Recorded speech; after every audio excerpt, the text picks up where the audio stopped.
सो बच्चों ਆਪਾਂ ਅੱਜ ਨਵਾਂ ਟੌਪਿਕ ਸ਼ੁਰੂ ਕਰਨ ਲੱਗੇ ਹਾਂ ਵੈਕਟਰਸ। ਸੋ ਵੈਕਟਰਸ ਨੂੰ ਸਿੱਖਣਾ ਬੜਾ ਜ਼ਰੂਰੀ ਹੈ। ਜੇ ਤੁਸੀਂ ਫਿਜ਼ਿਕਸ ਪੜ੍ਹਨੀ ਹੈ, ਚਾਹੇ ਉਹ 11ਵੀਂ ਦੀ ਹੋਵੇ, 12ਵੀਂ ਦੀ ਹੋਵੇ, BSc ਦੀ ਹੋਵੇ, BTech ਦੀ ਹੋਵੇ, ਤੁਸੀਂ ਅੱਗੇ ਜਾ ਕੇ ਹਾਇਰ ਸਾਇੰਸਿਸ ਵਿੱਚ ਜਾਣਾ ਹੈ, ਕੁਝ ਵੀ ਕਰਨਾ ਆ, ਵੈਕਟਰ ਦੀ ਜਿਹਨੂੰ ਨੌਲੇਜ ਨਹੀਂ ਆ ਉਹ ਬੰਦਾ ਬਹੁਤੀ ਦੇਰ ਤੱਕ ਫਿਜ਼ਿਕਸ ਨਹੀਂ ਪੜ੍ਹ ਸਕਦਾ, ਉਹਦਾ ਮਜ਼ਾ ਨਹੀਂ ਲੈ ਸਕਦਾ। ਫਿਜ਼ਿਕਸ ਦੇ ਵਿੱਚ ਵੈਕਟਰ ਦਾ ਇੰਪੋਰਟੈਂਸ ਤਾਂ ਹੈ। ਇਸ ਤੋਂ ਇਲਾਵਾ ਜੇ ਤੁਸੀਂ ਮੈਥ ਪੜ੍ਹਦੇ ਹੋ ਤਾਂ ਮੈਥ ਵਿੱਚ ਤੁਸੀਂ 3 ਡਾਇਮੈਂਸ਼ਨਲ ਜਿਓਮੈਟਰੀ ਆਉਂਦੀ ਹੈ, ਜਿਹੜੀ 3 ਡਾਇਮੈਂਸ਼ਨਲ ਜਿਓਮੈਟਰੀ ਨੂੰ ਵੀ ਬਹੁਤ ਚੰਗੀ ਤਰ੍ਹਾਂ ਸਮਝ ਸਕਦੇ ਹੋ। ਬਿਲਕੁਲ ਆਰਾਮ ਨਾਲ ਉਹਦੇ ਸਾਰੇ ਸਵਾਲ ਹੱਲ ਕਰ ਸਕਦੇ ਹੋ ਜੇ ਤੁਹਾਨੂੰ ਵੈਕਟਰ ਦੀ ਸਮਝ ਹੈ ਤਾਂ। ਇਸੇ ਲਈ ਵੈਕਟਰ ਦਾ ਵਿਸ਼ਾ ਜਿਹੜਾ ਆ ਇਹਨੂੰ ਮੈਂ ਬਹੁਤ ਸੀਰੀਅਸਲੀ ਲੈਣਾ ਹੈ, ਮੈਂ ਬਹੁਤ ਜ਼ਿਆਦਾ ਜ਼ੋਰ ਦੇ ਕੇ ਪੜ੍ਹਾਉਣਾ ਹੈ ਇਸ ਵਿਸ਼ੇ ਨੂੰ। ਵੈਕਟਰ ਪਹਿਲੀ ਗੱਲ ਤਾਂ ਇਹ ਪਤਾ ਹੋਣਾ ਚਾਹੀਦਾ ਸਾਨੂੰ ਵੈਕਟਰ ਹੁੰਦਾ ਕੀ ਹੈ। ਫਿਰ ਸਾਨੂੰ ਪਤਾ ਹੋਣਾ ਚਾਹੀਦਾ ਕਿ ਵੀ ਇਸ ਵੈਕਟਰ ਨੂੰ ਆਪਾਂ ਦੂਜੇ ਵੈਕਟਰ ਨਾਲ ਜੋੜਦੇ ਕਿਵੇਂ ਆ, ਘਟਾਉਂਦੇ ਕਿਵੇਂ ਆ, ਜਾਂ ਅੱਗੇ ਡਾਟ ਪ੍ਰੋਡਕਟ, ਕ੍ਰਾਸ ਪ੍ਰੋਡਕਟ, ਇਹਨਾਂ ਗੱਲਾਂ ਦੇ ਕੀ ਮਤਲਬ ਨੇ। ਅੱਜ ਦਾ ਜਿਹੜਾ ਮੇਰਾ ਪਹਿਲਾ ਟੌਪਿਕ ਆ, ਪਹਿਲੇ ਟੌਪਿਕ 'ਚ ਮੈਂ ਸਿਰਫ ਤੁਹਾਨੂੰ ਇੰਟਰੋਡਿਊਸ ਕਰਨ ਲੱਗਾ ਹਾਂ ਕਿ ਵੈਕਟਰ ਕੁਆਂਟੀਟੀਜ਼ ਕੀ ਹੁੰਦੀਆਂ ਨੇ ਅਤੇ ਵੈਕਟਰ ਕੁਆਂਟੀਟੀਜ਼ ਦੇ ਲਈ ਅਸੀਂ ਅਲੱਗ ਤਰ੍ਹਾਂ ਦਾ ਐਲਜੈਬਰਾ ਕਿਉਂ ਡਿਵੈਲਪ ਕਰਦੇ ਹਾਂ। ਜਿਵੇਂ ਦੇਖੋ, ਇਸ ਤੋਂ ਪਹਿਲਾਂ ਵਾਲੇ ਤੁਸੀਂ, ਮੈਂ ਸਮਝ ਕੇ ਚੱਲਦਾ ਕਿ ਤੁਸੀਂ ਮੇਰੇ ਲੈਕਚਰ ਦੇਖੇ ਹੋਏ ਨੇ, ਤੁਹਾਨੂੰ ਪਤਾ ਆ ਮੈਂ ਤੁਹਾਨੂੰ ਪੜ੍ਹਾ ਚੁੱਕਿਆ ਮੈਥਮੈਟੀਕਲ ਟੂਲਸ, ਠੀਕ ਹੈ, ਜਿਹਦੀ ਲੋੜ ਪੈਣੀ ਹੈ ਮੈਨੂੰ। ਮੈਥਮੈਟੀਕਲ ਟੂਲਸ ਦੇ ਵਿੱਚ ਤੁਹਾਨੂੰ ਮੈਂ ਟ੍ਰਿਗਨੋਮੈਟਰੀ ਸਿਖਾਈ ਸੀ। ਉਹ 'ਚ ਮੈਂ ਟ੍ਰਿਗਨੋਮੈਟਰੀ ਵਿੱਚ ਤੁਹਾਨੂੰ ਸਿਖਾਇਆ ਸੀ ਕਿ ਜੇ 90 ਡਿਗਰੀ ਤੋਂ ਜ਼ਿਆਦਾ ਐਂਗਲ ਹੋਵੇ ਕੋਈ, ਤਾਂ ਆਪਾਂ ਉਹਦੇ ਲਈ ਟ੍ਰਿਗਨੋਮੈਟਰਿਕ ਰੇਸ਼ੋ ਕਿਵੇਂ ਕੈਲਕੂਲੇਟ ਕਰਦੇ ਹਾਂ। ਜਿਵੇਂ ਸਾਈਨ 120 ਡਿਗਰੀ, ਕੌਸ 150 ਡਿਗਰੀ, ਜਿਵੇਂ 180 ਡਿਗਰੀ, 210 ਡਿਗਰੀ, ਇਹ ਸਾਰੀ ਜਿਹੜੀ ਵੈਲਿਊਜ਼ ਨੇ ਕਿਵੇਂ ਕੈਲਕੂਲੇਟ ਕਰਦੇ ਹਾਂ। 10ਵੀਂ ਕਲਾਸ ਦੀ ਟ੍ਰਿਗਨੋਮੈਟਰੀ ਤੋਂ ਬਾਅਦ ਆਪਾਂ ਥੋੜ੍ਹਾ ਜਿਹਾ ਇੱਕ ਸਟੈਪ ਅੱਗੇ ਆਏ ਸੀ, ਆਪਾਂ ਟ੍ਰਿਗਨੋਮੈਟਰੀ ਸਿੱਖੀ ਸੀ। ਉਹਦੀ ਲੋੜ ਪੈਣੀ ਹੈ ਤੁਹਾਨੂੰ ਇੱਥੇ ਵੈਕਟਰ ਸਿੱਖਦੇ ਹੋਏ। ਇੱਕ ਤਾਂ ਆਹ ਗੱਲ ਦਾ ਖਿਆਲ ਰੱਖਿਓ। ਸੋ ਜਿਨ੍ਹਾਂ ਨੇ ਹਾਲੇ ਮੈਥਮੈਟੀਕਲ ਟੂਲ ਨਹੀਂ ਕੀਤੇ ਚੰਗੀ ਤਰ੍ਹਾਂ, ਉਹ ਵਾਪਸ ਜਾ ਕੇ ਉਹ ਮੇਰੇ ਲੈਕਚਰ ਪਿਛਲੇ ਦੇਖੋ ਅਤੇ ਉਸ ਗੱਲ ਨੂੰ ਸਮਝ ਲਓ, ਸਿੱਖ ਲਓ, ਨਹੀਂ ਤਾਂ ਤੁਹਾਨੂੰ ਮਜ਼ਾ ਆਉਣਾ ਬੰਦ ਹੋ ਜਾਣਾ, ਵਿਚਕਾਰ ਜਾ ਕੇ ਗੱਲ ਤੁਹਾਡੇ ਉੱਪਰੋਂ ਨਿਕਲਣੀ ਸ਼ੁਰੂ ਹੋ ਜਾਣੀ ਆ। ਅਤੇ ਮੈਥਮੈਟੀਕਲ ਟੂਲਸ ਤੋਂ ਬਾਅਦ ਜੇ ਮੈਂ ਆਹ ਪੜ੍ਹਾਇਆ ਜਿਹੜਾ ਤੁਹਾਨੂੰ ਫਿਜ਼ੀਕਲ ਕੁਆਂਟੀਟੀਜ਼ ਦੇ ਬਾਰੇ, ਡਾਇਮੈਂਸ਼ਨਲ ਐਨਾਲਿਸਿਸ ਦਾ ਚੈਪਟਰ ਪੜ੍ਹਾਇਆ, ਉਹਦੇ ਵਿੱਚ ਤੁਹਾਨੂੰ ਮੈਂ ਪੜ੍ਹਾਇਆ ਆ ਫੰਡਾਮੈਂਟਲ ਅਤੇ ਡਿਰਾਈਵਡ ਫਿਜ਼ੀਕਲ ਕੁਆਂਟੀਟੀਜ਼ ਹੁੰਦੀਆਂ ਨੇ, ਇਹਨਾਂ ਦੋਨਾਂ 'ਚ ਕੀ ਫਰਕ ਹੁੰਦਾ ਆ। ਫਿਰ ਡਾਇਮੈਂਸ਼ਨਸ ਕੀ ਹੁੰਦੇ ਨੇ, ਅਤੇ ਡਾਇਮੈਂਸ਼ਨਸ ਕਿਸੇ ਕੁਆਂਟੀਟੀ ਦੇ ਪਤਾ ਲੱਗ ਜਾਣ ਤਾਂ ਉਹਦਾ ਆਪਾਂ ਨੂੰ ਕੀ ਫਾਇਦਾ ਹੁੰਦਾ ਹੈ, ਆਪਾਂ ਕੀ ਉਹਦੇ ਨਾਲ ਕਰ ਸਕਦੇ ਹਾਂ। ਇਹ ਸਾਰੀਆਂ ਗੱਲਾਂ ਆਪਾਂ ਕਰ ਚੁੱਕੇ ਹਾਂ। ਜੇ ਕਿਸੇ ਬੱਚੇ ਨੇ ਆਹ ਵਾਲੀ ਕਲਾਸੀਫਿਕੇਸ਼ਨ ਨਹੀਂ ਪੜ੍ਹੀ ਹਾਲੇ ਤੱਕ ਫਿਜ਼ੀਕਲ ਕੁਆਂਟੀਟੀ ਫੰਡਾਮੈਂਟਲ ਅਤੇ ਡਿਰਾਈਵਡ ਵਾਲੀ, ਤਾਂ ਵੀ ਉਹਦਾ ਸਰਦਾ ਆ, ਉਹ ਬੱਚਾ ਵੈਕਟਰ ਸਿੱਖ ਸਕਦਾ ਆ ਜੋ ਮੈਂ ਪੜ੍ਹਾਉਣ ਜਾ ਰਿਹਾ। ਪਰ ਜੇ ਕਿਸੇ ਬੱਚੇ ਨੇ ਮੈਥਮੈਟੀਕਲ ਟੂਲ ਦੇ ਵਿੱਚ ਟ੍ਰਿਗਨੋਮੈਟਰੀ ਨਹੀਂ ਸਿੱਖੀ ਹਲੇ, ਤਾਂ ਫਿਰ ਉਹਦਾ ਨਹੀਂ ਸਰਦਾ, ਉਹਨੂੰ ਆਹ ਸਿੱਖਣੀ ਚਾਹੀਦੀ ਹੈ ਪਹਿਲਾਂ, ਆਹ ਵਾਲਾ ਲੈਕਚਰ ਲਗਾਉਣ ਤੋਂ ਪਹਿਲਾਂ। ਹੁਣ ਆਪਾਂ ਗੱਲ ਕਰਦੇ ਹਾਂ ਵੀ ਵੈਕਟਰ ਕੁਆਂਟੀਟੀਜ਼ ਕੀ ਹੁੰਦੀਆਂ ਨੇ। ਆਪਾਂ ਕੀ ਕਰਾਂਗੇ, ਆਪਾਂ ਫਿਰ ਇਸੇ ਵਿਸ਼ੇ 'ਤੇ ਵਾਪਸ ਆਉਂਦੇ ਹਾਂ, ਫਿਜ਼ੀਕਲ ਕੁਆਂਟੀਟੀ 'ਤੇ। ਅਤੇ ਫਿਜ਼ੀਕਲ ਕੁਆਂਟੀਟੀ ਦੇ ਬਾਰੇ ਆਪਾਂ ਜਾਣਦੇ ਹਾਂ ਵੀ ਕੋਈ ਵੀ ਚੀਜ਼ ਜਿਹਨੂੰ ਆਪਾਂ ਮਾਪ ਸਕਦੇ ਹਾਂ ਉਹਨੂੰ ਆਪਾਂ ਫਿਜ਼ੀਕਲ ਕੁਆਂਟੀਟੀ ਕਹਿੰਦੇ ਹਾਂ। ਇਹ ਬਹੁਤ ਛੋਟੀ ਡੈਫੀਨੇਸ਼ਨ ਦੇ ਰਿਹਾ ਮੈਂ, ਇਸ ਤੋਂ ਪਹਿਲਾਂ ਆਪਾਂ ਬਹੁਤ ਡਿਟੇਲ 'ਚ ਗੱਲ ਕੀਤੀ ਹੋਈ ਇਹਦੇ ਬਾਰੇ। ਫਿਜ਼ੀਕਲ ਕੁਆਂਟੀਟੀ ਨੂੰ ਆਪਾਂ 2 ਤਰ੍ਹਾਂ ਦੇਖਦੇ ਸੀਗੇ, ਇੱਕ ਤਾਂ ਫੰਡਾਮੈਂਟਲ ਅਤੇ ਇੱਕ ਡਿਰਾਈਵਡ। ਇਹ ਆਪਾਂ ਕਲਾਸੀਫਾਈ ਕੀਤਾ ਸੀ ਇਹਨੂੰ। ਇਸ ਕਲਾਸੀਫਿਕੇਸ਼ਨ ਤੋਂ ਇਲਾਵਾ ਵੀ ਆਪਾਂ ਇੱਕ ਹੋਰ ਤਰ੍ਹਾਂ ਇਹਨੂੰ ਕਲਾਸੀਫਾਈ ਕਰਦੇ ਹਾਂ, ਉਹ ਕੀ ਆ ਹੁਣ ਆਪਾਂ ਦੇਖਦੇ ਹਾਂ। ਦੇਖੋ, ਆਪਾਂ ਇਹ ਸਮਝ ਸਕਦੇ ਹਾਂ ਕਿ ਜਿਹੜੀ ਫਿਜ਼ੀਕਲ ਕੁਆਂਟੀਟੀਜ਼ ਹੁੰਦੀਆਂ ਨੇ ਇਹ 2 ਤਰ੍ਹਾਂ ਦੀਆਂ ਹੁੰਦੀਆਂ ਨੇ, ਠੀਕ ਹੈ। ਦੋਨਾਂ ਦਾ ਫਰਕ ਸਮਝਦੇ ਹਾਂ। ਇੱਕ ਤਾਂ ਹੁੰਦੀਆਂ ਨੇ ਸਕੇਲਰ ਫਿਜ਼ੀਕਲ ਕੁਆਂਟੀਟੀਜ਼, ਸੋ ਆਪਾਂ ਉਹਨੂੰ ਸਕੇਲਰਸ ਬੋਲ ਦਿੰਦੇ ਹਾਂ, ਪਰ ਉਹ ਜ਼ਿਆਦਾ ਜੇ ਤੁਸੀਂ ਸਹੀ ਤਰ੍ਹਾਂ ਬੋਲਣਾ ਚਾਹੋ ਤਾਂ ਕਹਿ ਸਕਦੇ ਹੋ ਸਕੇਲਰ ਫਿਜ਼ੀਕਲ ਕੁਆਂਟੀਟੀ। ਦੂਜੇ ਪਾਸੇ ਦੂਜੀਆਂ ਕੁਆਂਟੀਟੀਜ਼ ਹੁੰਦੀਆਂ ਨੇ ਜਿਹਨਾਂ ਨੂੰ ਆਪਾਂ ਵੈਕਟਰ ਫਿਜ਼ੀਕਲ ਕੁਆਂਟੀਟੀਜ਼ ਕਹਿੰਦੇ ਹਾਂ, ਜਾਂ ਵੈਕਟਰਸ ਬੋਲ ਦਿੰਦੇ ਹਾਂ ਆਪਾਂ, ਠੀਕ ਹੈ। ਹੁਣ ਇਹਨਾਂ 'ਚ ਕੀ ਫਰਕ ਹੁੰਦਾ ਹੈ, ਬੇਸਿਕਲੀ ਕਿਹੜੀ ਕੁਆਂਟੀਟੀਜ਼ ਨੂੰ ਸਕੇਲਰ ਕਹਾਂਗੇ, ਕਿਹੜੀਆਂ ਨੂੰ ਆਪਾਂ ਵੈਕਟਰ ਕਹਾਂਗੇ, ਇਹਨੂੰ ਸਮਝਦੇ ਹਾਂ। ਇਸ ਤੋਂ ਪਹਿਲਾਂ ਆਪਾਂ ਸਮਝਦੇ ਹਾਂ ਇੱਕ ਹੋਰ ਗੱਲ, ਬੜੀ ਜ਼ਰੂਰੀ ਗੱਲ, ਕਿਉਂਕਿ ਜਿਹੜੇ ਬੱਚਿਆਂ ਨੇ ਡਾਇਮੈਂਸ਼ਨਲ ਐਨਾਲਿਸਿਸ ਹਲੇ ਨਹੀਂ ਕੀਤਾ ਸਹੀ ਤਰ੍ਹਾਂ, ਉਹਨਾਂ ਬੱਚਿਆਂ ਲਈ ਇਹ ਇੰਨੀ ਕੁ ਗੱਲ ਜ਼ਰੂਰੀ ਹੈ। ਮੈਗਨੀਚਿਊਡ ਦਾ ਮਤਲਬ ਕੀ ਹੁੰਦਾ ਹੈ। ਮੈਗਨੀਚਿਊਡ ਜਿਵੇਂ ਕਹਿਣ ਦਾ ਮਤਲਬ ਇਹ ਹੈ, ਮੰਨ ਲਓ ਮਾਸ ਹੈ ਕਿਸੇ ਕਿਤਾਬ ਦਾ, ਕਿਸੇ ਵੀ ਚੀਜ਼ ਦਾ, ਅਤੇ ਮਾਸ ਮੰਨ ਲਓ ਕਿਸੇ ਦਾ 4 ਕਿਲੋਗ੍ਰਾਮ ਹੈ ਨਾ, ਆਪਾਂ ਇਸ ਤਰ੍ਹਾਂ ਲਿਖ ਦਿੰਦੇ ਹਾਂ ਉਹਨੂੰ ਆਪਾਂ। ਮੈਗਨੀਚਿਊਡ ਦਾ ਮਤਲਬ ਹੁੰਦਾ ਹੈ, ਮੈਗਨੀਚਿਊਡ ਦਾ ਮਤਲਬ ਆਹ ਨੰਬਰ ਵੀ ਅਤੇ ਆਹ ਯੂਨਿਟ ਵੀ, ਇਹ ਦੋਨਾਂ ਨੂੰ ਮਿਲਾ ਕੇ ਮੈਗਨੀਚਿਊਡ ਬਣਦਾ ਆ। ਕਈ ਲੋਕਾਂ ਦੇ ਦਿਮਾਗ 'ਚ ਜਾਂ ਕਈ ਵਾਰ ਬੱਚਿਆਂ ਦੇ ਦਿਮਾਗ 'ਚ ਇਹ ਹੁੰਦਾ ਕਿ ਮੈਗਨੀਚਿਊਡ ਬਸ ਉਹ ਨੰਬਰ ਨੂੰ ਕਹਿੰਦੇ ਆ, ਵੀ ਮੈਗਨੀਚਿਊਡ ਇਕੱਲੇ ਨੰਬਰ ਨੂੰ ਨਹੀਂ ਕਹਿੰਦੇ। ਜੇ ਤੁਸੀਂ ਗੱਲ ਕਰਦੇ ਹੋ ਮੈਥ ਦੇ ਵਿੱਚ, ਜਿੱਥੇ ਵੈਕਟਰ ਜਿਹੜਾ ਹੁੰਦਾ ਆ ਉਹ ਜਸਟ ਇੱਕ ਵੈਕਟਰ ਹੁੰਦਾ ਆ ਜਿਓਮੈਟ੍ਰਿਕਲੀ, ਆਪਾਂ ਉਹਨੂੰ ਕੋਈ ਕੁਆਂਟਿਟੀ ਦਾ ਨਾਮ ਨਹੀਂ ਦਿੰਦੇ, पर फिजिक्स में आके ना ये बड़ी गल थोड़ी जी सोचनी पैंदी आपां नूं कि किहड़ा वैक्टर आ। वो मैं दसदा तुहानूं हुणी इहदे विच भी आना। पहला तुसीं मैगनीट्यूड समझ लो। मैगनीट्यूड की होंदा है? मैगनीट्यूड विच एक नंबर होंदा है, न्यूमैरिकल वैल्यू होंदी है या नंबर कह लो, तो एक यूनिट होंदी है, तो इन्हां दोनों नूं मिला के आपां कहने आ मैगनीट्यूड। सो जदों भी तुसीं किसी भी क्वांटिटी नूं, जिवें फिजिकल मास की जगह तुसीं कुछ होर भी लै सकदे हो, स्पीड लै सकदे हो। स्पीड मान लो आ गई 10 मीटर पर सैकेंड, है ना, तो उत्थे मीटर पर सैकेंड की आ, उहदी यूनिट आ, ते 10 की आ, नंबर है ना। सो इस तरह सो जो तुसीं किसी फिजिकल क्वांटिटी नूं लिखण लगदे हो उहदा तुसीं मैगनीट्यूड लिखदे हो एक तां, है ना। सब तो पहली इंपॉर्टेंट गल आई आ, आपां डायमैंशनल एनालिसिस दे विच मैगनीट्यूड दे विच ही डील कीता हमेशा। तो मैगनीट्यूड नूं एक्सप्रैस करदे हो तो तुहानूं क्वांटिटी की जिहड़ी जानकारी मिल जाती है भी किन्नी आ। जिवें कि मास है, इत्थे मैं स्केलर विच लिख दिंदा मास, जिवें कि स्पीड है, जिवें कि टैंपरेचर है, तो होर इदां दी बहुत सारी क्वांटिटीज़ होर ने। इन्हां नूं आपां स्केलर कहने हुण स्केलर की हुंदा, जिवें देखो किताबी गल तां तुसीं सारिआं ने पढ़ ही लैणी आ, मैं उस गल नूं डिटेल च थोड़ा जिहा गलबात करूँगा उत्ते। स्केलर क्वांटिटीज़ वो हुंदियां ने जिहड़ी क्वांटिटीज़ नूं असीं मैगनीट्यूड नाल ही दर्शा सकदे हां। मैगनीट्यूड दसता पूरी जानकारी कंप्लीट होगी। जिवें मान लो किसी ने पूछा कि मास बारे जानकारी दो, किसी चीज़ का मास कितना है, मैं कहा जी इन्ने किलोग्राम, है ना, मतलब ਉਹਦਾ मैगनीट्यूड दसता ना पूरा, तो गल खत्म हो गई। बस ਆਪਾਂ ਨੂੰ ਜਿਹੜੀ ਕੁਆਂਟੀਟੀਜ਼ ਨੂੰ ਇਸ ਤਰ੍ਹਾਂ ਮੈਥਮੈਟਿਕਲੀ ਐਕਸਪ੍ਰੈਸ ਕਰਦੇ ਹੋਏ, ਮੈਥਮੈਟਿਕਲੀ ਲਿਖਦੇ ਹੋਏ ਇਕੱਲੇ ਮੈਗਨੀਟਿਊਡ ਦੀ ਲੋੜ ਪੈਂਦੀ ਹੈ, ਉਹਨਾਂ ਨੂੰ ਆਪਾਂ ਕਹਿੰਦੇ ਆ ਸਕੇਲਰ ਕੁਆਂਟੀਟੀਜ਼। ਸੋ ਇਹਦਾ ਮਤਲਬ ਮੈਂ ਇੱਥੇ ਲਿਖ ਦੇਣਾ ਕਿ ਸਕੇਲਰ ਕੁਆਂਟੀਟੀਜ਼ ਉਹ ਹੁੰਦੀਆਂ ਨੇ ਜਿਨ੍ਹਾਂ ਲਈ ਸਿਰਫ ਮੈਨੂੰ ਮੈਗਨੀਟਿਊਡ ਦੱਸਣ ਦੀ ਲੋੜ ਪੈਂਦੀ ਹੈ, ਓਨਲੀ ਮੈਗਨੀਟਿਊਡ। ਤੁਸੀਂ ਚਾਹੋ ਤਾਂ ਆਪਣੀ ਕਾਪੀਆਂ 'ਤੇ ਹੁਣ ਲਿਖ ਲਓ ਕਿ ਦ ਕੁਆਂਟੀਟੀਜ਼ ਵਿਚ ਪੋਜ਼ੈਸ, ਇਹਨੂੰ ਐ ਅੰਗਰੇਜ਼ੀ ਲਿਖਦੇ ਆਪਾਂ, ਦ ਕੁਆਂਟੀਟੀਜ਼ ਵਿਚ ਪੋਜ਼ੈਸ ਓਨਲੀ ਮੈਗਨੀਟਿਊਡ, ਜਾਂ ਫਿਰ ਆਪਾਂ ਐਂ ਲਿਖ ਦਿੰਦੇ ਆ the physical quantities which can be expressed by magnitude only are called scalar physical quantities। So ah scalar physical quantities ने इन्हां दा कल्ला मैगनीट्यूड हुंदा आ ते कोई डायरैक्शन नहीं हुंदी। डायरैक्शन बड़ी इंपॉर्टेंट चीज़ आ, इहदे करके बड़े स्यापे पैणगे, हुणे तुसीं देखोगे डायरैक्शन नहीं हुंदी इहदी कोई।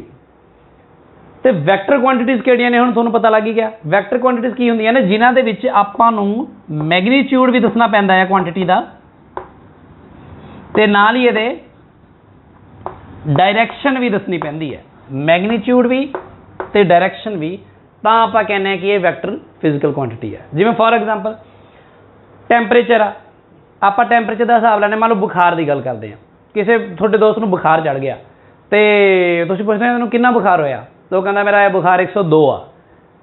हालांकि आपां कभी 102 101 अपनी आम भाषा च ऐं गल करते हैं, कभी नाल यूनिट दसदे भी नहीं आ, पर वो डिग्री फारनहाइट विच हुंदा है, ठीक है ना।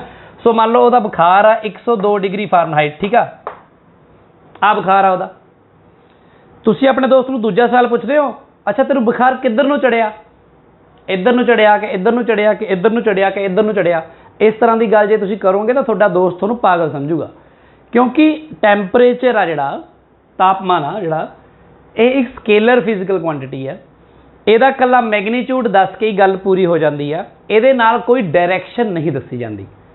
थोड़ी चाह आ, हुण चाह गर्म है, तुसीं उह 'च थर्मोमीटर पाया तो देख लिया भी वो इन्ना टैंपरेचर है उसदा, बस तुसीं नोट कर लो भी इन्ने डिग्री सेंटीग्रेड या इन्ने डिग्री फारनहाइट चाह का टैंपरेचर आया। बस तुसीं उह 'च कोई डायरैक्शन थोड़ी लिखते हो कि मैं कਹਾਂ भी थर्मोमीटर मैं टेढ़ा पाया सी तो इस तरह आया, सीधा इस तरह किया था, इस तरह किया, मतलब कोई भी डायरैक्शन की सेंस नहीं बनती। उस तरह ही मास है, स्पीड है, ठीक है, डिस्टेंस है, होर बहुत सारी इस तरह फिजिकल क्वांटिटीज, लेंथ है, ब्रैड्थ है, एरिया आ।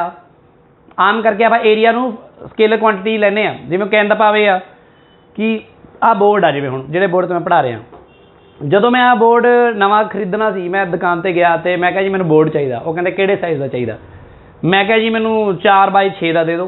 ਇਹਦਾ मतलब ਸੀਗਾ 4 फुट गुणा 6 फुट, भी 6 फुट की आ लंबाई होवे ते 4 फुट की चौड़ाई होवे, तो मतलब 4 6 24 हो गया ना, 24 स्क्वेयर फीट का एरिया हो गया। मतलब मेरे लिए आ इंपॉर्टेंट गल सी कि भाई इन्ना एरिया या इस साइज़ का मैनूं आ चाहिए आ बोर्ड।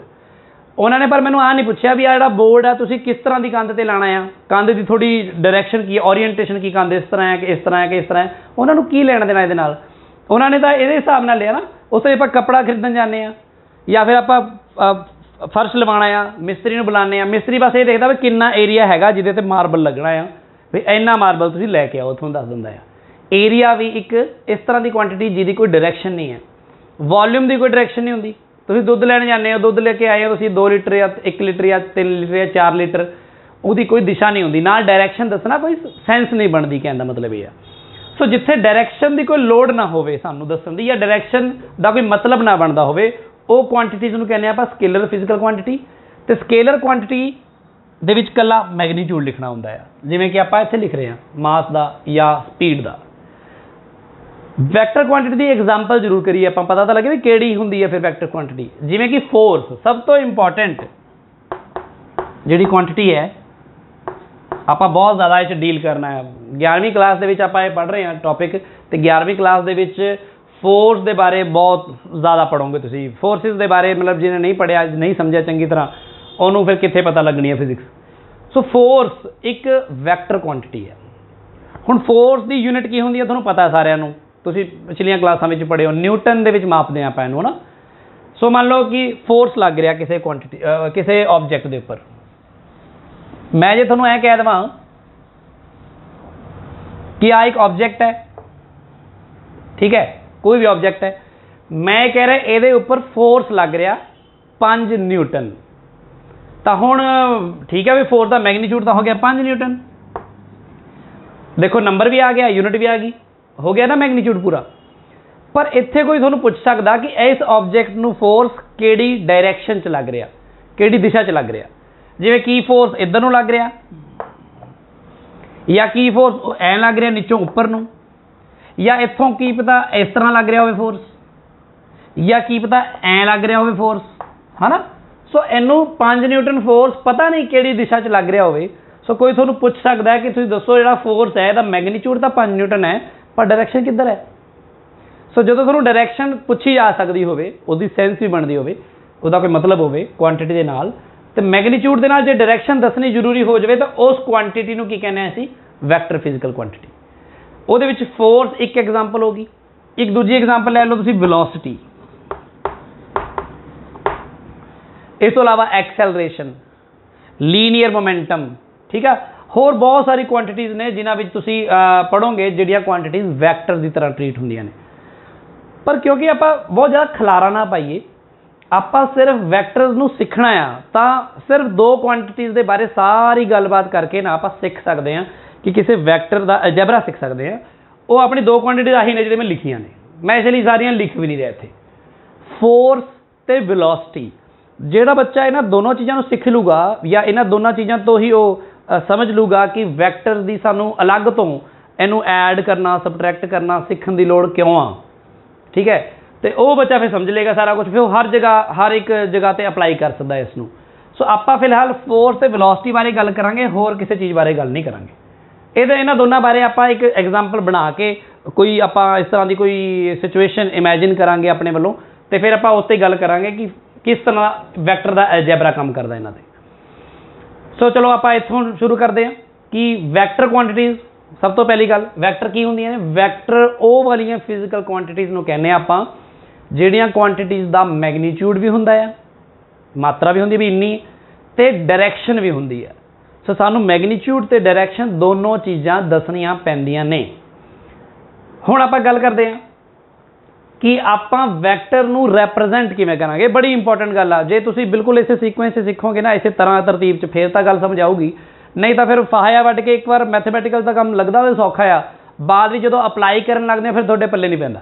बहुत ध्यान नाल बहुत सबर नाल सीखो। इसलिए आपां सीखदे हां कि जे वैक्टर कोई लिखना आ तो लिखना किवें उहनूं, जिवें कहने का मतलब ये है कि मान लो इस जगह पे मैं थोनू कह रहा थोनू मैगनीट्यूड ते डायरैक्शन दोनों दसन की लोड़ आ। सो फोर्स लै लैंदे आपां एग्जाम्पल, मान लो आ फोर्स है। अच्छा, जिहड़ियां भी क्वांटिटीज़ वैक्टर हुंदियां ने ना, असीं उन्हां दा सिंबल यूज़ करते हैं, जिवें अल्फाबैट यूज़ कर दिंदे आपां इहदे लई, फोर्स लई F, वेलोसिटी लई V। इहदे उपर एक छोटा जिहा इस तरह का एरो पाने आपां, इस तरह का ਉੱਪਰ ਐ ਐਰੋ ਬਣੇ, ਇਹਦਾ ਮਤਲਬ ਲੈਫਟ ਟੂ ਰਾਈਟ ਨਹੀਂ ਹੁੰਦਾ, ਇਹਦਾ ਸਿੰਬਲ ਆ, ਯਾਨੀ ਇਹ ਸਮਝ ਲਓ ਕਿ ਨਿਸ਼ਾਨੀ ਆ ਵੀ ਆ ਵੈਕਟਰ ਕੁਆਂਟਿਟੀ। ਜਿਵੇਂ ਵੈਲੋਸਿਟੀ ਆ, ਵੈਲੋਸਿਟੀ ਲਈ ਵੀ ਮੈਂ v ਪਾ ਕੇ ਨਾ ਉੱਪਰ ਫਿਰ ਇਸ ਤਰ੍ਹਾਂ ਦਾ ਸਾਈਨ ਪਾਵਾਂਗਾ, ਇਹਦੇ ਨਾਲ ਪਤਾ ਲੱਗੇਗਾ ਕਿ ਇਹ ਵੈਕਟਰ ਕੁਆਂਟਿਟੀ ਹੈ, ਇਹ ਇੱਕ ਵੈਕਟਰ ਕੁਆਂਟਿਟੀ ਹੈ। ਹੁਣ ਜਿਵੇਂ ਮੈਂ ਤੁਹਾਨੂੰ ਦੱਸਿਆ ਕਿ ਕੋਈ ਵੀ ਵੈਕਟਰ ਕੁਆਂਟਿਟੀ ਹੋਵੇ, ਦੇਖੋ ਤਾਂ ਵੈਕਟਰ ਕੁਆਂਟਿਟੀ ਵਿੱਚ ਦੋ ਚੀਜ਼ਾਂ ਹੁੰਦੀਆਂ ਨੇ, ਇੱਕ ਤਾਂ ਹੁੰਦਾ ਹੈ ਮੈਗਨੀਟਿਊਡ ਤੇ ਇੱਕ ਹੁੰਦੀ ਹੈ ਡਾਇਰੈਕਸ਼ਨ। ਹੁਣ ਜੇ ਆਮ ਕਰਕੇ ਪੁੱਛੀ ਆਪਾਂ ਕਿਸੇ ਬੰਦੇ ਨੂੰ ਕਿ ਚਲੋ ਮੈਗਨੀਟਿਊਡ ਦੱਸਣਾ ਦਾ ਤਰੀਕਾ ਤੁਹਾਨੂੰ ਪਤਾ ਹੀ ਆ, ਜਿਵੇਂ ਮੈਂ ਹੁਣੀ ਕਹਿ ਰਿਹਾ ਸੀ ਫੋਰਸ 5 ਨਿਊਟਨ, ਚਲੋ 5 ਨਿਊਟਨ। ਇੱਥੇ ਜੇ ਮੈਂ ਲਿਖਾਂਗਾ, ਹੁਣ ਆ ਵੈਕਟਰ ਦੀ ਜਗ੍ਹਾ ਦੇਖੋ ਮੈਂ ਲਿਖਿਆ ਵੈਕਟਰ, ਮੈਗਨੀਟਿਊਡ ਦੀ ਜਗ੍ਹਾ ਲਿਖਣ ਜਾ ਰਿਹਾ ਮੰਨ ਲਓ 5 ਨਿਊਟਨ ਜਾਂ 10 ਨਿਊਟਨ, ਜਿੰਨਾ ਮਰਜ਼ੀ ਲਾ ਲਓ, 5 ਨਿਊਟਨ। ਤਾਂ 5 ਨਿਊਟਨ ਆ ਦੋਨਾਂ ਨੂੰ ਮਿਲਾ ਕੇ ਬਣ ਗਿਆ ਮੈਗਨੀਟਿਊਡ। ਹੁਣ ਡਾਇਰੈਕਸ਼ਨ ਦੱਸਣੀ ਹੈ ਇੱਥੇ ਵੀ ਆ ਜਿਹੜਾ ਫੋਰਸ ਹੈ ਇਹ ਕਿਹੜੀ ਡਾਇਰੈਕਸ਼ਨ 'ਚ ਲੱਗ ਰਿਹਾ, ਕਿੱਧਰ ਨੂੰ ਲੱਗ ਰਿਹਾ ਬਈ, ਡਾਇਰੈਕਸ਼ਨ ਤਾਂ ਦੱਸੋ ਇਹਦੀ। ਤਾਂ ਆਪਾਂ ਇਹਦੀ ਡਾਇਰੈਕਸ਼ਨ ਦੱਸਣ ਲਈ ਜਦੋਂ ਸੋਚਦੇ ਹਾਂ ਦਿਮਾਗ, ਸਭ ਤੋਂ ਪਹਿਲਾਂ ਕੀ ਆਉਂਦਾ? ਸਭ ਤੋਂ ਪਹਿਲਾਂ ਦਿਮਾਗ 'ਚ ਆਉਂਦਾ ਡਾਇਰੈਕਸ਼ਨ, ਮਤਲਬ ਦਿਸ਼ਾ। ਦਿਸ਼ਾ ਮਤਲਬ ਕਿ ਨਾਰਥ, ਈਸਟ, ਵੈਸਟ, ਸਾਊਥ, ਹੈ ਨਾ, ਆਪਾਂ ਨੂੰ ਆਹੀ ਪਤਾ ਨਾ, ਉੱਤਰ, ਦੱਖਣ, ਪੂਰਬ, ਪੱਛਮ।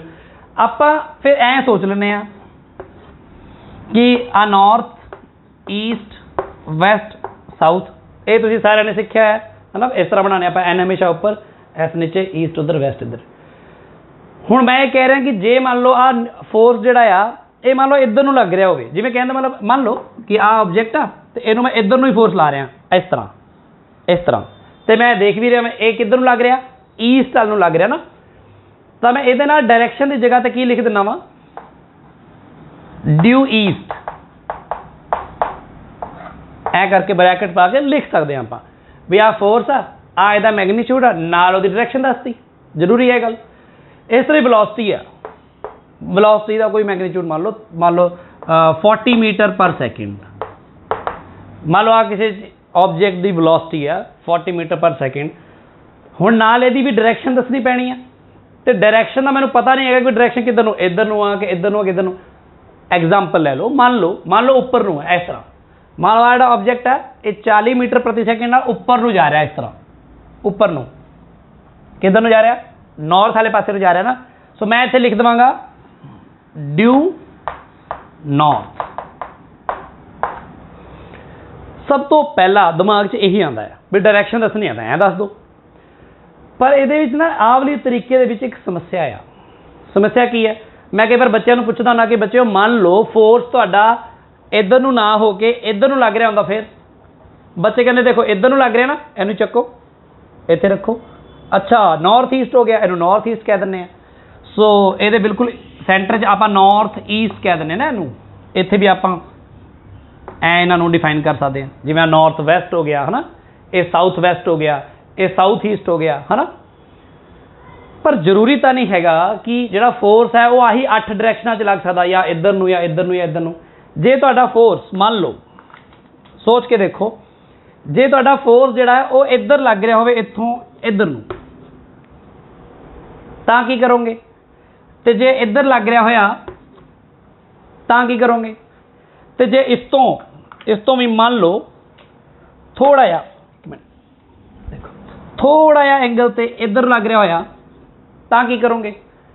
ਮਤਲਬ ਇਸ ਤਰ੍ਹਾਂ ਦਾ ਤੁਸੀਂ ਜਿੰਨੀਆਂ ਮਰਜ਼ੀ ਡਾਇਰੈਕਸ਼ਨ ਬਣਾ ਸਕਦੇ ਹੋ, ਤੇ ਉਹਨੂੰ ਤੁਸੀਂ ਨਾਰਥ, ਈਸਟ, ਵੈਸਟ, ਸਾਊਥ ਇਕੱਲੇ ਇਹਨਾਂ ਦੀ ਫਾਰਮ ਦੇ ਵਿੱਚ ਨਹੀਂ ਲਿਖ ਸਕਦੇ, ਕਿਉਂਕਿ ਜ਼ਰੂਰੀ ਥੋੜ੍ਹੀ ਹੈਗਾ ਕਿ ਜਿਹੜਾ ਤੁਹਾਡਾ ਫੋਰਸ ਹੈ ਉਹ ਆਹੀ 4 ਦਿਸ਼ਾਵਾਂ 'ਚ ਜਾਂ 8 ਦਿਸ਼ਾਵਾਂ 'ਚ ਲੱਗ ਸਕਦਾ ਆ।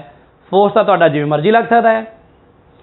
ਜਾਂ ਫਿਰ ਤੁਹਾਨੂੰ ਐਂ ਦੱਸਣਾ ਪਏਗਾ ਵੀ ਤੁਸੀਂ ਕਰੋਗੇ ਵੀ ਈਸਟ ਨਾਲੋਂ ਆ ਐਂਗਲ ਦੱਸ ਦੋਗੇ ਵੀ ਈਸਟ ਮੰਨ ਲਓ ਐਂਗਲ 30 ਡਿਗਰੀ ਹੈ ਨਾ, ਤੁਸੀਂ ਕਹਿ ਦੋਗੇ ਵੀ ਈਸਟ ਨਾਲ 30 ਡਿਗਰੀ ਐਂਗਲ ਬਣਾ ਕੇ ਆ ਫੋਰਸ ਲੱਗ ਰਿਹਾ, ਫਿਰ ਐਸੇ ਉਹ ਸਭ ਲਿਖੋਗੇ ਤੁਸੀਂ। ਇਸ ਤਰ੍ਹਾਂ ਦੀ ਜਿਹੜੀ ਆਪਣੀ ਲਿਖਣ ਦਾ ਤਰੀਕਾ ਆ ਨਾ, ਇਹ ਪ੍ਰੈਕਟੀਕਲੀ ਪੋਸੀਬਲ ਨਹੀਂ ਹੈਗਾ। ਇਸ ਤਰ੍ਹਾਂ ਇਹਦਾ ਫਾਇਦਾ ਨਹੀਂ ਕੋਈ ਹੋਊਗਾ, ਇੱਦਾਂ ਬਹੁਤ ਹੀ ਦੂਰ ਤੱਕ ਨਹੀਂ ਜਾ ਸਕਦੇ ਤੁਸੀਂ। ਡਾਇਰੈਕਸ਼ਨ ਦਾ ਮਾਮਲਾ ਹੱਲ ਕਰਦੇ ਹੋਏ ਤੁਸੀਂ ਬਹੁਤ ਹੀ ਦੂਰ ਤੱਕ ਨਹੀਂ ਜਾਓਗੇ, ਕਿਉਂਕਿ ਫੋਰਸ ਤਾਂ ਐਂ ਵੀ ਲੱਗ ਸਕਦਾ ਨਾ, ਇਹ ਬੋਰਡ ਦੇ ਨਾਲ ਹੀ ਲੱਗੇ, ਤੋਂ ਬਾਹਰ ਨੂੰ ਲੱਗੇ ਇੱਧਰ ਨੂੰ, ਫਿਰ ਕੀ ਕਰੋਗੇ? ਐਂ ਤੁਹਾਡੇ ਵੱਲ ਨੂੰ ਲੱਗੇ ਫੋਰਸ ਐ ਇਸ ਤਰ੍ਹਾਂ, ਜਾਂ ਫਿਰ ਬੋਰਡ ਇਹਦੇ ਅੰਦਰ ਨੂੰ ਲੱਗੇ ਇਸ ਤਰ੍ਹਾਂ, ਮੈਂ ਅੰਦਰ ਨੂੰ ਫੋਰਸ ਲਾ ਰਿਹਾ ਇਸ ਤਰ੍ਹਾਂ। ਹੁਣ ਕਾਹਦਾ ਰਹਿ ਗਿਆ? ਨਾਰਥ ਈਸਟ ਵੈਸਟ ਸਾਊਥ ਰਿਹਾ ਨਹੀਂ, तो अंदर में भी मान लो मैं थोड़ा टेढ़ा फोर्स ला रहा ऐ इधरों इधरों उधर ਨੂੰ लगा रहा, फिर की करोगे तुम? मतलब फोर्स ਜਿਹੜਾ ਆ तो किसी भी ऑब्जेक्ट की वेलोसिटी भी किधर हो सकती है? मान लो आ कमरे में इतने मच्छर उड़ रहा, मच्छर इधर ਨੂੰ जा रहा, दसो ਉਹਦੀ वेलोसिटी की है? नॉर्थ ईस्ट वैस्ट साउथ की दसोगे?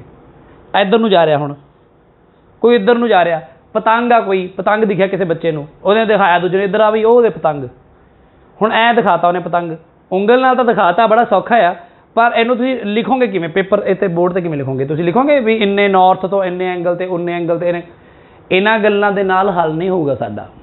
ਸੋ ਮੈਂ ਸਿਰਫ ਤੁਹਾਨੂੰ ਇਹ ਦੱਸ ਰਿਹਾ ਕਿ ਜਦੋਂ ਆਪਾਂ ਨੂੰ ਪਤਾ ਹੈ ਕਿ ਵੈਕਟਰ ਕੁਆਂਟੀਟੀ ਦੇ ਲਈ ਸਾਨੂੰ ਮੈਗਨੀਟਿਊਡ ਦੀ ਵੀ ਲੋੜ ਆ ਤੇ ਡਾਇਰੈਕਸ਼ਨ ਦੀ ਵੀ ਲੋੜ ਆ।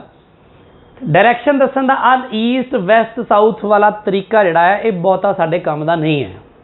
ਅਸੀਂ ਇਸ ਤਰ੍ਹਾਂ ਜੇ ਡਾਇਰੈਕਸ਼ਨ ਦੱਸਾਂਗੇ ਤਾਂ ਅਸੀਂ ਬਹੁਤ ਸਿੰਪਲ ਚੀਜ਼ਾਂ ਦਾ ਤਾਂ ਦੱਸ ਸਕਾਂਗੇ, पर जे डायरैक्शन इधर उधर हुई थोड़ी अगे पिछे उपर नीचे कुछ हुई तो आप उस डायरैक्शन नू इस बोर्ड के उपर या तो कापी पेन लैके पेपर के उपर रैप्रजेंट नहीं कर सकांगे कि उसका कोई हिसाब किताब किया जा सके।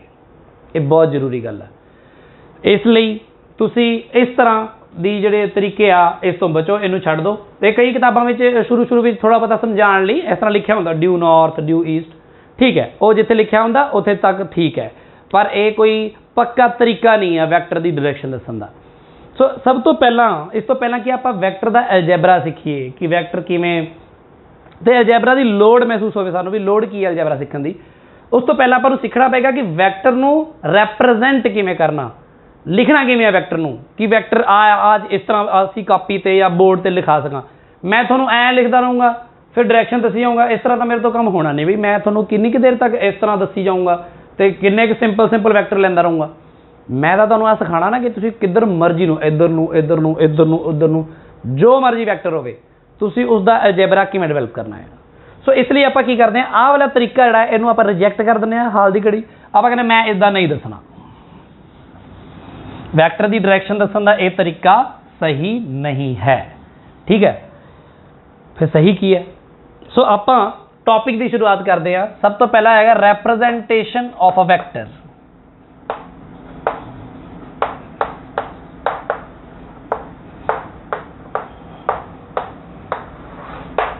ਇਹਦਾ मतलब है कि वैक्टर नू रैप्रजेंट किवें करोगे? रैप्रजेंट बहुत सौखा ही है शब्द। देखो जिवें मैं कहां मास है, मान लो 4 किलोग्राम आ ते उहनूं रैप्रजेंट किवें करोगे? बंदा कहोगा इदां करांगे, आ देखो लो करता रैप्रजेंट, है ना। मतलब सिंपल जी गल है, मैथमैटिकली लिख देंगे, नंबर लिख देंगे, यूनिट लिख देंगे, होता गया रैप्रजेंट। होर की करना है? मैं क्या फिर वैक्टर नूं भी ऐ कर दो? मैं कहा नहीं, वैक्टर नूं नहीं कर सकते। वैक्टर दे लई नाल डायरैक्शन दसनी पैंदी है। वैक्टर दी मैगनीट्यूड तो ऐ लिख दूंगा, पर फिर डायरैक्शन का ही तो स्यापा सारा। वही नॉर्थ ईस्ट वैस्ट साउथ नहीं, उदा नहीं कर सकते। उदा करांगे तो बहुत ही लंबी नहीं खेड सकांगे असीं। सानू उसकी डायरैक्शन दस्सण दे लई कोई नवीं टैकनीक, कोई नवे तरीके नाल इहनूं करना पैना कि वो साडे लई सुविधा रहे अगे दे लई सीखण दे लई। सो रैप्रजेंटेशन ऑफ वैक्टर इहनूं असीं दो तरह रैप्रजेंट कर सकते हैं। जिहड़ी दूजी रैप्रजेंटेशन आ वो पहली विच ही समाई हुई है, पहली चों निकल आऊगी। हाल दी घड़ी उसनूं छड्डो, तुसीं पहली ते ही गल करदे आ, सारा अलजैबरा डिवेलप करदे आ पहली ते ही। दूजी ते करके तुहानूं दिखा दूंगा बाद सारा, मैं बड़े आराम नाल हो जाऊगा। पहली रैप्रजेंटेशन की आ, इसका नाम हैगा डायरेक्टेड लाइन सेगमेंट, ठीक है। Directed line segment representation।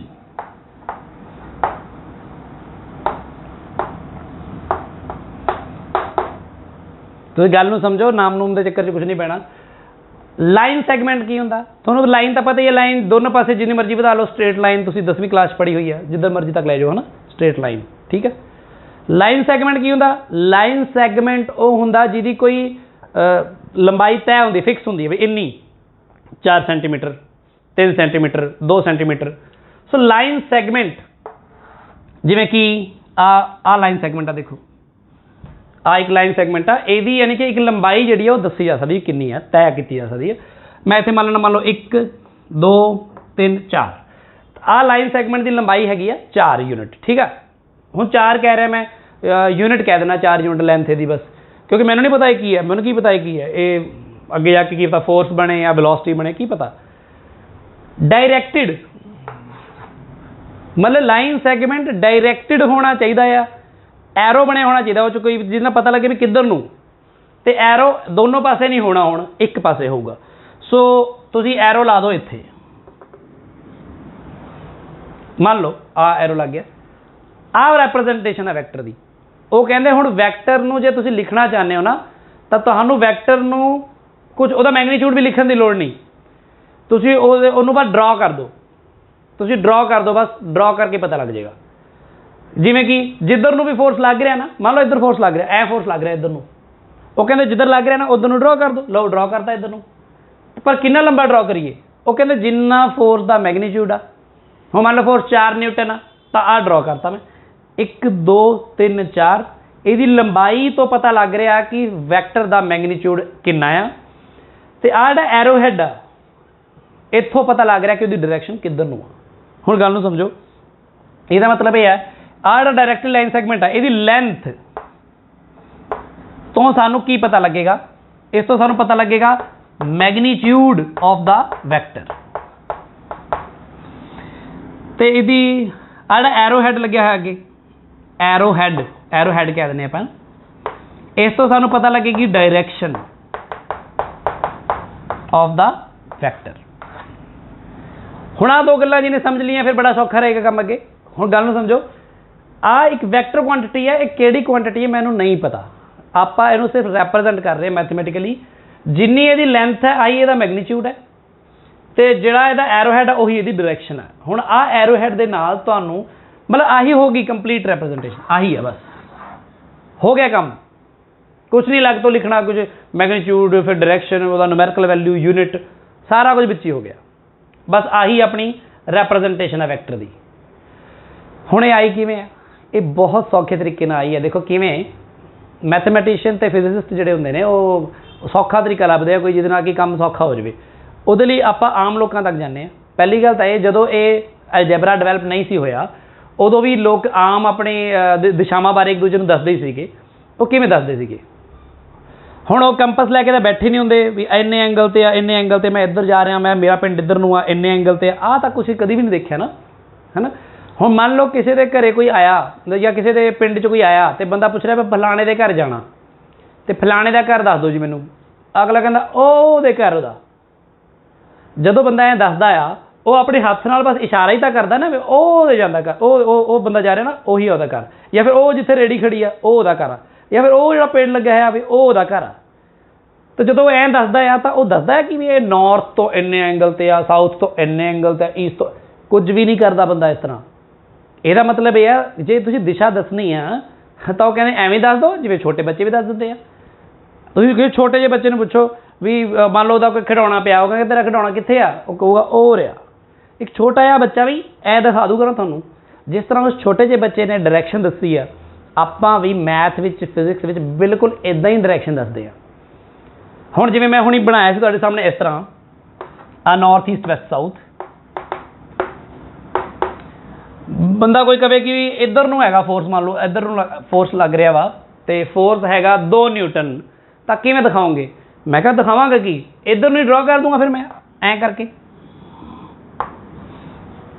तो यदी लंबाई कितनी रखूँगा 2, बस 1 2 जिवें आ सीगा 1 2 3 4 यूनिट तुसीं आप ही चूज कर लो, यदी स्केलिंग तुसीं आप अपने हिसाब नाल कर सकते हो। सो बहुत जरूरी गल है, इन्हूं समझो पहला तो वैक्टर नूं रैप्रजेंट किवें करते हैं, वो कहते जिधर नूं भी वैक्टर है उधर नूं ड्रॉ कर दो, ठीक है, तो वह मैगनीट्यूड जी वो मैगनीट्यूड के बराबर वो लेंथ रखो तो एरो नाल डायरैक्शन पता लग जाएगी।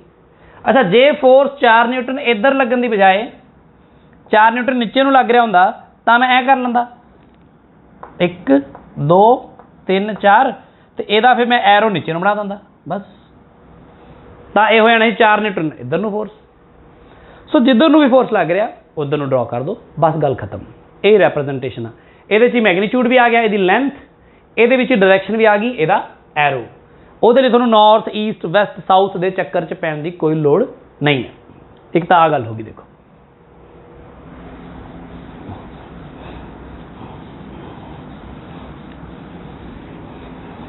सो ਇਹਦਾ मतलब यह है कि जो मैं हुण वैक्टर्स के बारे गल करूँगा तुहाडे नाल तो मैं हमेशा इस गल का ख्याल रखूँगा, हमेशा। ਇਹਦਾ मतलब ये है कि मैं जे 10 न्यूटन फोर्स ऐ ड्रॉ करूँगा ना, मान लो मैं कह दूँगा 10 न्यूटन फोर्स है, मैगनीट्यूड उपर लिख देने, डायरैक्शन एरो तो पता लग रही है, लिख देने आप गल समझने के लिए। तो मैनू कोई कहूगा ना भी इस डायरैक्शन च तुसीं 5 न्यूटन फोर्स ड्रॉ करो, मैं कहूँगा देखो भी लेंथ के हिसाब नाल हुंदा मैगनीट्यूड, जे आ 10 न्यूटन है तो 5 न्यूटन इहदा अद्धी लेंथ ड्रॉ करनी है, तो आप अद्धी लेंथ ड्रॉ करांगे इस तरह, इत्थे एरो ड्रॉ कर देंगे, आ 5 न्यूटन फोर्स होगा। जे कोई मैंने कहे कि नहीं हुण तुसीं इसे डायरैक्शन दे विच ना 20 न्यूटन फोर्स ड्रॉ करो, तो आप की करांगे इसका डबल 20 न्यूटन हो गया। सो इस गल नूं समझो कि जिहड़ी लेंथ है, लेंथ तो ही मैगनीट्यूड का अंदाजा लग रहा, तो एरो तो सानू डायरैक्शन पता लग रही है। सो जो तुसीं कोई एक वैक्टर ड्रॉ कर लिया किसी गिवन मैगनीट्यूड का, उस तो बाद बाकी वैक्टर तुसीं उस स्केलिंग का ध्यान रखते हुए ड्रॉ करोगे, वड्डा कि छोटा, जिसका मैगनीट्यूड ज़्यादा है उन्होंने लंबा ड्रॉ करो, जिसका घट है उन्होंने छोटा ड्रॉ करो, तो उस तो बाद उन्होंने उपर एरो का साइन पा दो ताकि पता लग सके कि जो वैक्टर है उसकी डायरैक्शन किहड़े पासे नूं है। ये बहुत जरूरी गल आ, ये हैगी अपनी रैप्रजेंटेशन ऑफ अ वैक्टर। हुण आपां एक होर गल सीखनी है ये बारे कि सानू वैक्टर एलजैबरा की की लोड़ पई, वैक्टर एलजैबरा यानी वैक्टर नूं जोड़ना घटाउणा इहदी की लोड़ पई, क्यों लोड़ पई, आपां सिर्फ ये बारे गल करांगे। अगले लैक्चर च आपां सिखांगे भी वो एलजैबरा फिर आपां डिवैलप किवें करांगे, ठीक है। एलजैबरा की की लोड़ पई, देखो जिवें मैं मास की गल करा, मास एक स्केलर क्वांटिटी है ना, तो मैं कहां कि मैं एक बोरी दे विच मान लो 5 किलो आलू पिया, 5 किलो आलू एक बोरी च पिया, 3 किलो आलू होर लिया के पा दो, तो कितना बन गया, आपां कहांगे 5 किलो 3 किलो बन गया 8 किलो। हुण इस 8 किलो विचों मतलब मैं 4 किलो अपने गुआंढियों नूं देते, 8 किलो विचों 4 किलो गुआंढियों नूं देते, किन्ने बच गए 4 किलो। की समझे तुसीं? गल ये है कि जिहड़ी स्केलर क्वांटिटीज़ होंदियां मास वर्गियां जिन्हां च कोई डायरैक्शन नहीं हुंदी, उन्हां दा एलजैबरा चौथी क्लास का बच्चा भी कर लैंदा है, क्योंकि चौथी क्लास का बच्चा भी जोड़ना घटाना जानता, जिवें आम करके तुसीं नंबरां नूं जोड़दे हो, घटाउंदे हो, गुणा करदे हो। हुण 4-4 किलो दे इस तरह 4-4 किलो दे मेरे को 8 बोरियां होण, तो टोटल मेरे को किन्ने आलू होणगे 32 किलो। हुण 32 किलो आलू जिहड़ा हैगा आ वो जे मैं 2 बंदियां च डिवाइड कर देवां तां कल्ले कल्ले बंदे नूं किन्ने बनणगे 16 किलो। आ की है सारा, ये उही अलजैबरा वा जिहड़ा चौथी तो तुसीं चौथी तीजी पता नहीं शायद 5वीं तक सीख चुके होने सारे जने। इस गल दे विच कोई खास गल नहीं गी, तुहानूं 5 ते 10 कहा तुसीं कहोगे 15, जोड़ दो 15, तुसीं कहोगे 18, आराम नाल काम हुंदा आ। पर जदों वैक्टर क्वांटिटीज़ हुंदियां ने तो वैक्टर क्वांटिटीज़ नूं सीधा ही नहीं ऐड कर सकते, तुसीं सीधा ही जोड़ के जवाब नहीं दे सकते। हुण इहदा मैं एग्जाम्पल देना तुहानूं, मान लो तो वैक्टर क्वांटिटी की एग्जाम्पल सब तो ज़्यादा मैं लूँगा फोर्स, तो एक एग्जाम्पल लूँगा वेलोसिटी, इहदे नाल आपां काफ़ी कुछ सीख लैंदे हैं। सो आपां फोर्स की गल करते हैं, पहला तां हुण फोर्सिस की गल करते हैं, एक तो ज़्यादा फोर्स, तां ही आपां गल करांगे ना एडिशन की।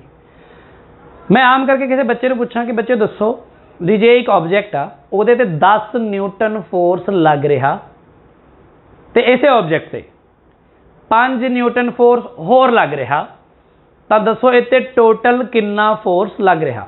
झट जवाब देंगे 15, झट सारे जने बस जवाब बैठे होंगे हाँ मैं दसूँगा 10 न्यूटन तो 5 न्यूटन 15 हो गया। इत्थे ही आप गलती कर जाते हैं, क्योंकि मैं पहली गल तो सवाल ही पूरा नहीं पूछा तुहानूं, मैं थोड़ा ये तो कहता कि इस ऑब्जेक्ट से 10 न्यूटन फोर्स लग रहा, पर मैं ये तो दस्या नहीं किधर नूं लग रहा, डायरैक्शन तो दसी नहीं। फिर जो दूजा 5 लग रहा वो किधर नूं लग रहा, मैं आ भी नहीं दसी, आपां काहली च जवाब देता 15। एक काहली जी आप करते हैं ये करके फिजिक्स के फिर प्रॉब्लम आती है अगे जाके, काहली नहीं करनी। हुण गल नूं समझो, जे मान लो आ ऑब्जेक्ट आ, हुण सोच के देखो वही 10 ते 5 वाली गल करते हैं, 10 न्यूटन ते 5 न्यूटन। जिवें कहंदे एक फोर्स है, उसका नाम रख दें आप F1, एक फोर्स है उसका नाम रख दें आप F2, ठीक है जी गल। तो आप कल्ले दी मैगनीट्यूड बारे मैं जानकारी दे रहा तुहानूं, 10 न्यूटन तो यदी डायरैक्शन मैं दसी ही नहीं, देखो क्वेश्चन मार्क पाता मैं, ये हैगा 5 न्यूटन, यदी डायरैक्शन मैं दसी ही नहीं ना भाई। हुण मैं तुहानूं दसदा कि इहदा जवाब 15 नहीं आएगा। जे मैं कह देवां कि F1 vector plus F2 vector कितना फोर्स आएगा, तो डायरैक्शन भावें ना ही दस्सिओ, पर आंसर कितना आएगा, मैग्नीट्यूड कितना आएगा, आप ये देखना चाहते हैं। 10 ते 5 मिल के हुण 15 नहीं बनाऊगा, क्यों? अच्छा एक बार बना भी सकता, जिवें कहना मतलब मान लो कि आ ऑब्जेक्ट है तो इनू 10 न्यूटन फोर्स इधर लग रहा, मान लो 5 भी इधर ही लग रहा। फिर याद करो मेरी गल, देखो मैं फिर ख्याल रखे ना इस गल का, लेंथ का ख्याल। देखो 10 इन्ना वड्डा मैं ड्रॉ किया तो 5 छोटा ड्रॉ किया है, मतलब मैं ध्यान रखता लेंथ मैग्नीट्यूड है ना। सो 10 ते 5 मिला के इस केस दे विच तुसीं किसे नूं भी पुछ लो, हुण डायरैक्शन 10 के भी पुछ लो, अगला कहोगा 10 ते 5 मिल के दोनों इक्को पासे नूं लगणगे फोर्स, तो 10 ते 5 मिल के किन्ने हो जाणगे 15। तो यदा जवाब मैं कह सकता कि हाँ इस केस से जो आंसर 15 आ जाएगा ना, मैं कहूँगा कि हाँ इस केस का आंसर आ होगा 15 न्यूटन। ये ठीक है गल, एक गल का जवाब देने लिए कोई बहुत ज़्यादा सीखने की लोड़ नहीं है अलजेब्रा, ये कॉमन सेंस नाल बंदा जवाब दे सकता। जिवें कि जे मैं कह देवां कि आ 10 न्यूटन है, फिर पर 5 न्यूटन जिहड़ा है वो इधरों लग रहा पुट्ठा, 10 इधरों उधर लग रहा, 5 तो इधर लग रहा, तो थोड़ा पता है जवाब की है, उधर नूं आएगा 5 आएगा आंसर, तो आंसर आया इधर नूं 5 न्यूटन। जे 10 उधरों दी इधर लग रहा होंदा, 5 इधरों लग रहा होंदा, तो उधरों इधर नूं आना सी 5 न्यूटन, आ जवाब। पर जे ऐ हो जाए कि 10 न्यूटन इधर लग रहा, 5 इधरों उपर नूं लग रहा होवे, तो हुण इहदा जवाब देखो की आएगा। तो सोचो ये बारे, सिर्फ सोचो, ये ना दसो जवाब ना दसो हुणी, बस सोचो कि जवाब पहला वर्गा आएगा। जो दो फोर्स एक ही दिशा च लग रहे सी, तो वो जुड़ के 15 हो गया। जो अलग अलग दिशा में ओपोजिट डायरैक्शन 180 डिग्री ते लग रहे सी, तो आंसर 5 आया, वो भी वड्डे वाली साइड है ना, वड्डे फोर्स वाली साइड आया। जो ऐ होगा तो ना 15 आऊगा ना 5 आऊगा। सानू ये गल तो पता ना, आपां नूं नहीं पता आंसर की आऊगा, हाले सानू कुछ नहीं पता, पर सानू ये पता कि 15 ते 5 नहीं आऊगा आंसर। तुहानू पता ये गल कॉमन सेंस ना कोई भी कह सकता, सोच सकता कोई 10 से 5 मिला के 15 नहीं आऊगा। अच्छा इस सवाल को होर भी औखा बना सकते हैं आप, औखा तो नहीं है चलो, पर कह सकते हैं आप कि आ मान लो हाल की घड़ी अपने लिए औखा ही है ना, अपने सीखा नहीं। आ 10 न्यूटन 5 मान लो इधर लग रहा हो ऐ करके, इस तो भी अलग होगी ना गल। आ वाली गल्लां जिहड़ी 4 ने 4 अलग अलग ने ना, तो जवाब भी अलग अलग आना चाहिए। इत्थे 10 से 5 का जवाब की आऊगा नहीं दस सकते असीं, इत्थे की आऊगा इन्हां 'च एंगल मान लो मैं 10 भी देवां तो 30 डिग्री है या कुछ भी है, तो की आऊगा असीं नहीं दस सकते। इसलिए सानू कह रहे हैं कि जदों आपां आलू की गल कर रहे थे ना, 8 किलो 3 किलो 5 किलो 4 किलो 3, हाँ आप आराम नाल जोड़ रहे सी, घटा रहे सी, बटा कर रहे सी, डिवाइड कर रहे सी या गुणा कर रहे सी आराम नाल।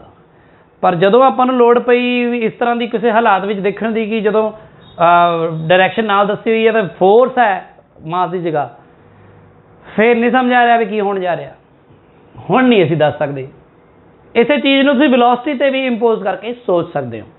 वेलोसिटी से किवें सोच सकते हो, देखो सारिया क्वांटिटीज़ बारे सोचांगे आप फोर्सिस बारे हो गया, वेलोसिटीज़ बारे सोच सकते हो। तुसीं सोचो कि मान लो आ एक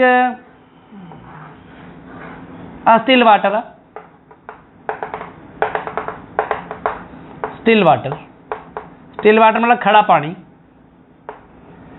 तो खड़े पानी में मान लो आ एक मुंडा आ, ये तैरदा आ, ठीक है स्विमर है, तैराक आ, ये खड़े पानी में जिहड़ी मर्जी दिशा दे विच तैर सकदा, तो ये जिन्ना कि इहदा मतलब इहदी स्पीड हैगी है समझ लो, या इहदी वेलोसिटी कह सकते हैं, हुण इत्थे आपां डायरैक्शन नाल जी गल करांगे, वो मान लो 2 मीटर प्रति सैकेंड आ जिहड़ा बंदा आ, जो 5 ला लो 5 मीटर प्रति सैकेंड आ, मतलब ये चाहे तो इधर नूं तैर सकता 5 मीटर प्रति सैकेंड नाल, चाहे तो इधर नूं भी तैर सकता है, चाहे तो इधर नूं भी तैर सकता है, तो जिधर मर्जी तैर सकता, पर 5 दी इधर भी तैर सकता है। पानी दे विच इहनूं जिहड़ी मर्जी दिशा विच तैरना पवे, ये 5 मीटर प्रति सैकेंड नाल तैर सकदा आ अपनी खुद की ताकत दे नाल। ठीक है जी गल। खड़े पानी दे विच गल आती दो वेलोसिटियां किवें आउणगीਆਂ। दो वेलोसिटियां ऐ आ सकदियां कि मान लो पानी किसी पासे नूं वग रिहा होवे, मान लो नहर आ कोई, ते नहर दे विच की आ नहर आ नहर आ, ते इस पानी दे इत्थे पानी जिहड़ा आ वग रिहा मान लो, ते पानी की जिहड़ी वेलोसिटी है वो ऐ मान लो तुसीं इधरों उधर नूं वग रही है, इधर नूं। ठीक है, इत्थे आपां VW लिख दिंदे वेलोसिटी ऑफ वाटर, इधर नूं वैसे शो करती आपां। हुण आ मुंडा है जिहड़ा, जे आ मुंडा खड़े पानी च तैरदा तां किवें तैरदा, देखो खड़े पानी च इहने ऐ तैरना सी, इहने मान लो आ A पॉइंट तो निकलिया, सीधा तैर रहा, ये B पॉइंट ते आना चाहता है, तो A पॉइंट निकलूगा, ये सीधा ऐ तैर के B पॉइंट ते आ जाऊगा, सौखा काम है। पर जे ऐ हो जाए कि मान लो आ A पॉइंट है, आ इहदे सामने B पॉइंट है, इधर एक C पॉइंट है, इधर एक D पॉइंट है। हुण खड़े पानी विच तां इहने A तो B चल जाना सी आराम नाल, पर हुण पानी खड़ा नहीं ना, पानी तो इधर नूं चल रहा। हुण जो मुंडा चलूगा वो अपने वालों तो अगे जोर लाऊगा, ऐ करके वो तैर के अगे जाना चाहता, वो सीधा देख रहा बस बी वाले पासे, तो बस जोर लाई जा रहा वा, अगे नहीं देख रहा किधर जा रहा, वो अपना जोर ला रहा 5 मीटर प्रति सैकेंड वाला। ठीक है, आ मुंडा, पर जो ये तो तुरदा है ना इत्थों ला के जोर लाता इधर नूं, वो बी ते पहुँचता नहीं गा। आ जिहड़ा मुंडा आ ये तो तुरदा है तो बी ते नहीं पहुँचता, वो बी ते नहीं पहुँचता, वो कित्थे पहुँचता, या तो वो सी ते पहुँचता या डी ते पहुँचता। हुण तुसीं सोचो, पानी इधर नूं वग रिहा सी। हुण इस गल का जवाब तुसीं सारे सोच सकते, मैनूं पता तुसीं सारिआं ने सोच भी लिया, तुहानूं सारिआं नूं पता कि ये तो तुरूगा, पानी इधर नूं वग रिहा सी ना, तो पानी जिवें देखो जे मैं इत्थे थर्मोकोल का एक छोटा जिहा पीस सिੱਟ देवां, वो इधर नूं जाएगा ना, पानी दे नाल चल जाएगा, थर्मोकोल आओ। हुण आ मुंडा थर्मोकोल थोड़ी आ, मुंडा आ वो, हाँ। पर जे मुंडा भी ऐं छड्ड दे अपने आप नूं ढिला, तो पानी उधर लै जाऊगा ना उन्होंने, तो मुंडे के शरीर के उपर पानी के करके इधर नूं वेलोसिटी लगूगी, एक तो वो वेलोसिटी होगी, एक वो आप जो जोर ला रहा, क्योंकि मुंडा थर्मोकोल नहीं ना हैगा, मुंडा जा रहा, वो अपनी वेलोसिटी होगी। सो दोनों वेलोसिटीज इस मुंडे ते ही लगणगियां, ते उस तो बाद मुंडा जिहड़ा ना इत्थों तुर के बेसिकली ऐ सी ते पहुँच जूगा, इत्थों मैं दिखा दिना, ऐ सी ते पहुँच जूगा, सीधा नहीं जाऊगा, ये ऐ जाऊगा पानी की दिशा के थोड़ा इधर नूं डाइवर्ट हो जाऊगा। इत्थे भी आपां नूं देखना पैना भी डायरैक्शन की हुंदी है, डायरैक्शन का कितना इंपॉर्टेंस है इत्थे। इत्थे कली स्पीड नाल लैना देना नहीं है। कोई बंदा कहे कि मुंडे की 5 है मान लो, है ना, आ पानी की मान लो वेलोसिटी तुसीं मान लो पानी की हैगी मान लो 4 मीटर पर सैकेंड, मुंडे की हैगी मान लो 5 मीटर पर सैकेंड, एक खड़े पानी वाली वेलोसिटी है दी, तो जो पानी च गया तो 5 ते 4 9, नहीं बई ऐ नहीं होगा 5 ते 4 9। जे मुंडा तैर के पानी वाल नूं इधर नूं जावे ना, जे मुंडा इधर नूं जावे, इधरों इधर नूं जा रहा मुंडा तैर के, तां ओदी अपनी 5 है ना, जे मुंडे की भी इधर होगी तो पानी की भी 4 होगी, 5 ते 4 मिलके आ 9 बन जूगी। पर जे मुंडा इधर नूं जा रहा, इनू असल में आप डाउन स्ट्रीम अपस्ट्रीम बोलते हैं, अंग्रेजी में की बोलते हैं इनू डाउन स्ट्रीम। डाउन स्ट्रीम मतलब जिधर नूं पानी जा रहा उधर नूं जाना। हुण उधर नूं पानी जा रहा 4 नाल, मैं 5 वाला जोर मैं भी लाता 5 मीटर प्रति सैकेंड, 5 ते 4 9 ते गया। हुण पानी इधर नूं आ रहा, मैं इधर नूं जाना है, हुण पानी इधर आ रहा वा 4 ते मैं उधर 5 ते जा रहा, तो बेसिकली मैं 1 ते जाऊँगा।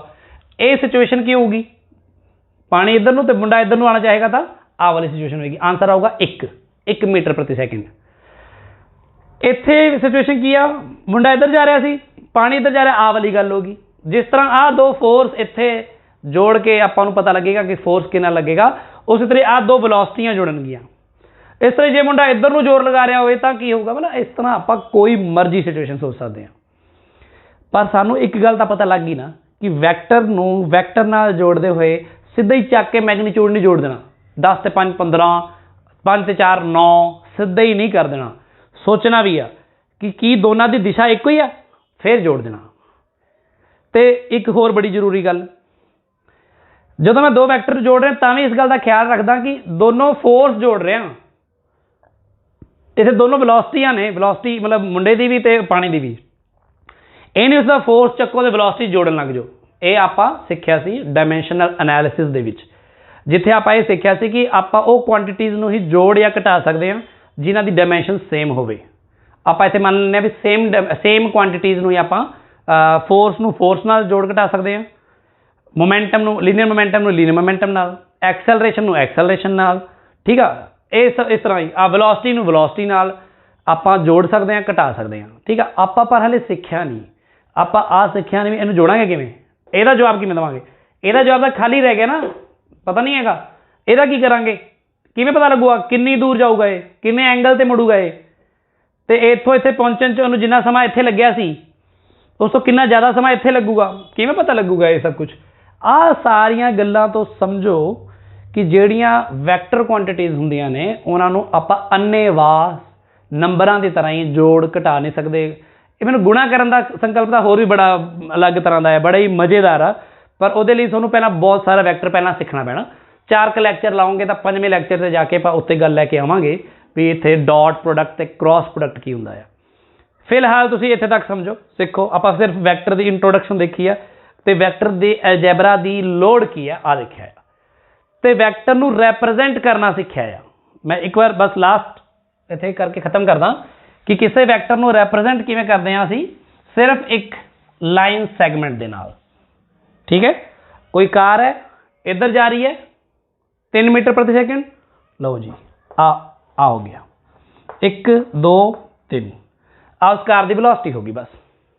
ਠੀਕ ਹੈ, ਇਹਨੂੰ V ਵੈਕਟਰ ਕਹਿ ਦੂੰਗਾ ਹੁਣ ਮੈਂ।